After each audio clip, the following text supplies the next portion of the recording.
Welcome to this video, people. And look at this book. It's called Supercade.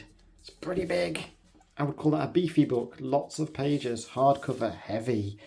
Yes, it's called Supercade, A Visual History of the Video Game Age.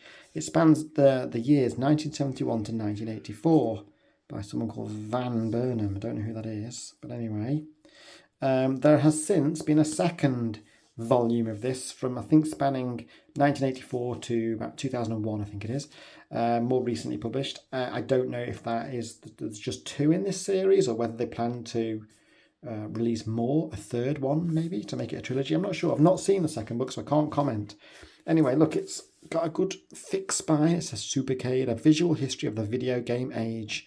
This is going to be exciting to look through for anyone like me who is into arcade games and video games. There's the ISBN. It's got a nice kind of like, I don't know, bitty back, I would say.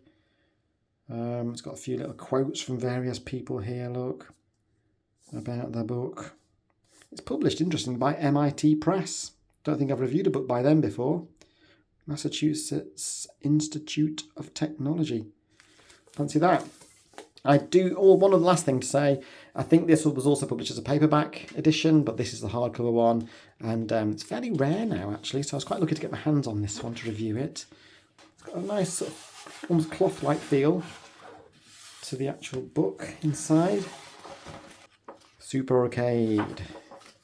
Something tells me this is going to be fairly exciting. Let's get it framed. Yeah, published in 2001. I think the paperback edition came out a few years later, maybe 2003 or something like that.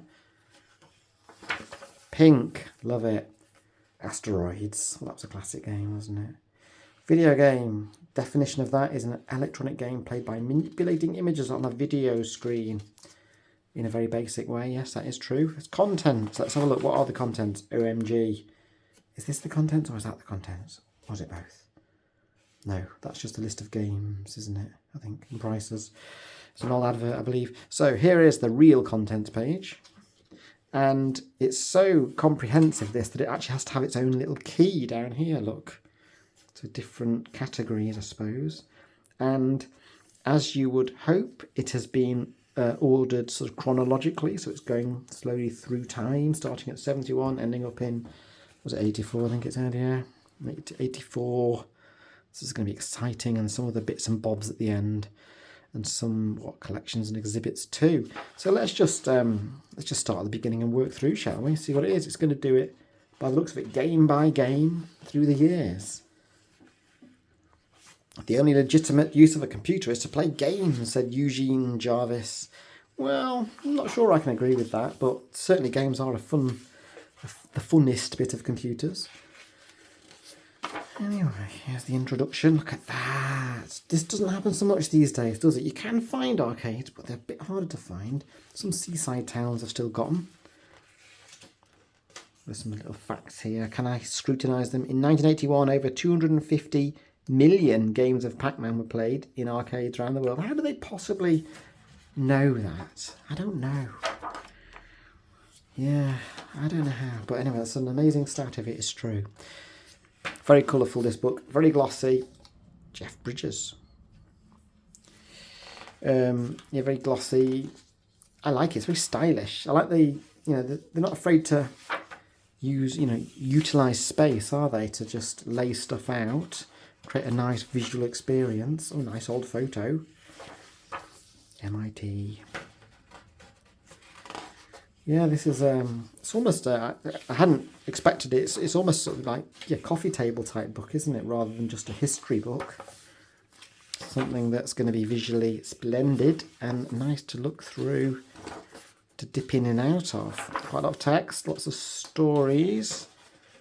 This is presumably still part of these sort of introductory bits.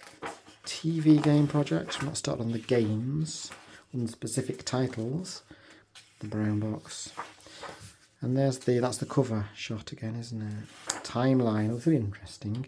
There is a timeline. This is the sort of thing, I'm not sure how well this is going to come across actually on this video because it's so detailed. The text is so small, you might not be able to read that very easily, even in 4K, which this video will be. OMG, it is just Almost an information overload, this timeline, but amazing. Amazing. What is that? I don't know. There's all in these stats as well. I'm fast thinking this is a book that isn't going to do too well as a video on YouTube. It's definitely one to hold and to peer at, possibly in some places with a microscope. No, I'm joking, but fantastic stuff. Odyssey, it's so colourful. It's making me think that I am obviously going to have to hunt down the second volume, and that will speak more to my kind of upbringing, I suppose, my experience. I was born in 74, so a lot of this is kind of before my time, but it's good to see, it's good to know about. It's all part of the history. I love it when you see these illustrations, so different to the way games were marketed back then in magazines.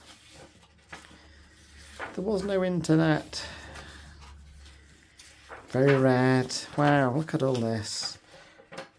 I didn't check. Oh my god, don't like sharks. That just freaks me out. Don't like to be surprised by a shark mouth on a page. I want a bit of warning, preferably so I can skip it actually. Pong, etc. Look at that telly. My kids just would not understand the concept of that television. That's cool. Death Race. Yeah, what a nice book. Pleasantly surprised. I mean, to be fair, I was quite hopeful that this would be a good book, and it has delivered so far. Atari. Oh, this looks so old-fashioned. Oh, it's so old, so long ago. It was once so amazing. It was once the future. Response, yeah, like amazing. Dragon Race, Safari. Yeah, look at that yellow, beautiful. We're up to 1978 now, folks. I am skipping through pretty quickly. Apologies for that. I haven't really got time to dawdle on individual pages. With Space Invaders, Hello Tato, Cabinet. So much to see and so much to read. If you want to find out about video game history, this is your book, because there's a very comprehensive narrative running through this for sure. Lunar Lander, there's some code. Wow, it just keeps going. We're on 1980 now. Colourful badges. So many screenshots. It must take an age to make these kinds of books. I've done a few like this. You know, Bitmap Books have done a few books. It reminds me a little bit of those, although it seems a little larger than some of their offerings. But it's the same principle, that they must have spent so long researching all of this and putting together, and even just the layout of all the screenshots and the text and the colours. Pac-Man Fever. What a game. What's going on here? I don't know. Cosmos. I haven't missed any pages yet, but I am flying through them. Here's the IBM PC, folks. Or now, as we like to call them, PC. Frogger. That was hard. Quite frustrating.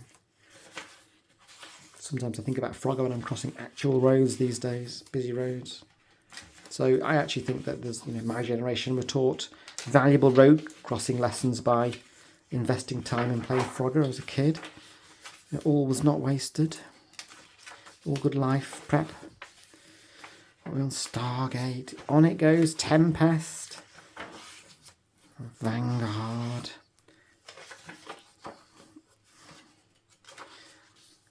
It's amazing how, such basic graphics back then are being featured, and yet it's all been made to look so exciting. I mean, it was back then, but it's not that exciting by today's standards, is it? Commodore 64, hello! Welcome to the book, and Clive Sinclair, and the Spectrum.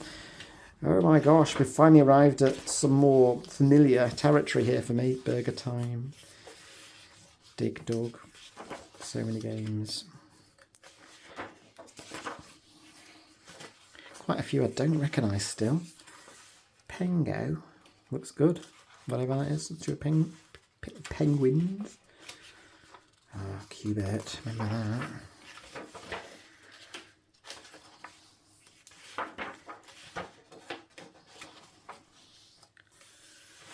Wow, screenshot. Tron. Great film. Xevious. I remember playing that. Scrolling shoot 'em up. Saxon. Yeah, that was like a, what do they call it? Is it going that way? 3D type. Isometric, that's it. Yeah, that was a good game. Oh, look.